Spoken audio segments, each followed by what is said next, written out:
Toronto, Japan and Canada on Saturday pledged to maintain maximum pressure on North Korea to compel it to give up its nuclear and missile programs, judging that Pyongyang's decision to suspend nuclear tests and long-range missile launches was not sufficient to meet the demands of the international community.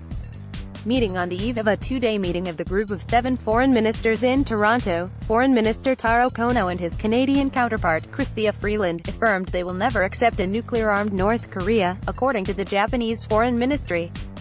Kono and Freeland vowed to maintain pressure and sanctions at the maximum level so as to force North Korea to abandon all weapons of mass destruction and missiles in a complete, verifiable and irreversible fashion, the ministry said.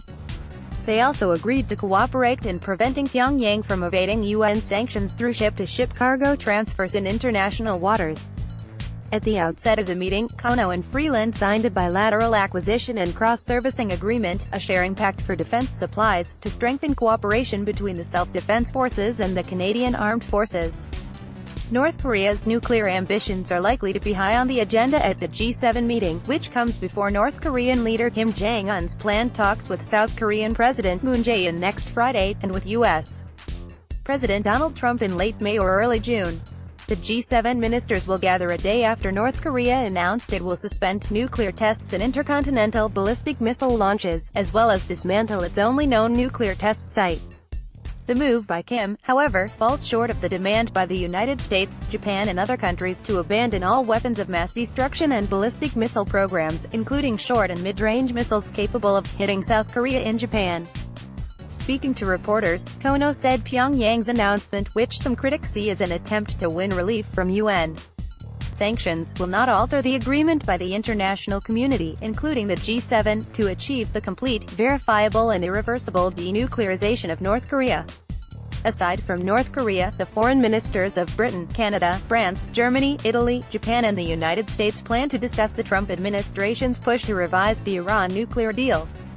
The agreement was struck in 2015 by Iran and 6 major powers: Britain, China, France, Germany, Russia and the United States.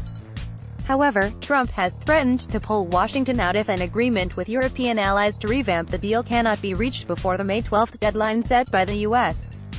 Trump has called for greater access by international inspectors to Iran's military sites, constraining its ballistic missile program and eliminating so-called sunset provisions under which limits on its nuclear program start to expire after 10 years. The G7 ministers are also likely to take the Syria crisis following the U.S.-led airstrikes earlier this month on sites associated with the country's chemical weapons capabilities. The military action by the United States, Britain and France came after the alleged use by Syrian President Bashar Assad's regime of chemical weapons on Syrian citizens. The G7 is expected to touch on Russia's intervention in Ukraine and China's assertive territorial claims in the East and South China Seas, as well as issues like gender equality and women's empowerment, according to the Canadian government. The Toronto meeting will lay the groundwork for a G7 summit slated for June 8 and 9 in Charlevoix, Quebec.